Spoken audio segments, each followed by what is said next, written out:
Ces artistes, dont Philippe Drouillet font partie, ont beaucoup façonné, nourri mon imaginaire quand j'étais enfant.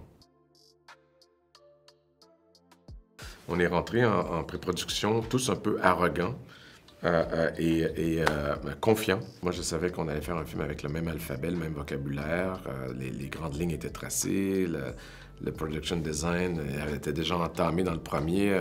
Patrice Vermette on avait déjà commencé à créer le deuxième film. Mais on s'est vite rendu compte, mon équipe et moi, que le film était beaucoup plus ambitieux techniquement. J'avais vraiment écrit un monstre. De par l'ampleur et le nombre de séquences techniquement compliquées.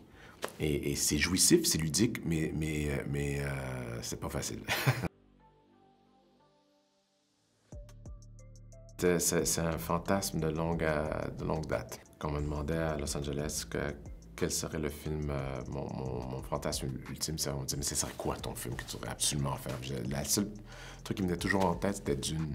Je savais que le projet voyageait un peu d'un studio à l'autre, puis quand j'ai senti qu'il pouvait être à ma portée, j'ai exprimé le désir fort Quand j'ai senti que j'étais prêt aussi, c'est pas quelque chose que j'aurais fait plus jeune, c'est juste que je sentais que techniquement j'étais capable de le faire.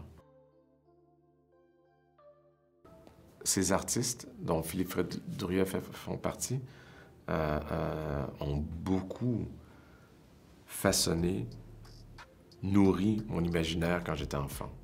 C'est des gens, je leur dois tout.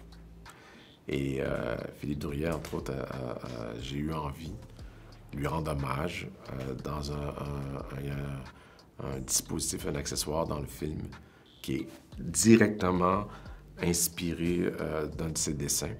Je voulais juste que ça soit comme assumé devant tout le monde que j'empruntais pour rendre hommage. Il y a une technologie qu'on voit dans le film où il y a une espèce de table hologramme où c'est comme un centre de contrôle Harkonnen, comme une tour de contrôle où il gère le trafic aérien sur la planète. Et les techniciens chantent a cappella des coordonnées. C'est une étrange scène. Et ils portent des instruments sur leur tête qui les rendent comme des insectes, des trucs en plastique qui sont collés comme des implants qui font en sorte qu'on peut avoir accès à leur pensée qui contrôle la table comme ça. Et ce dispositif-là est une reproduction fidèle de ce que Philippe Drouillet avait fait dans Le Voyage de Lancelot.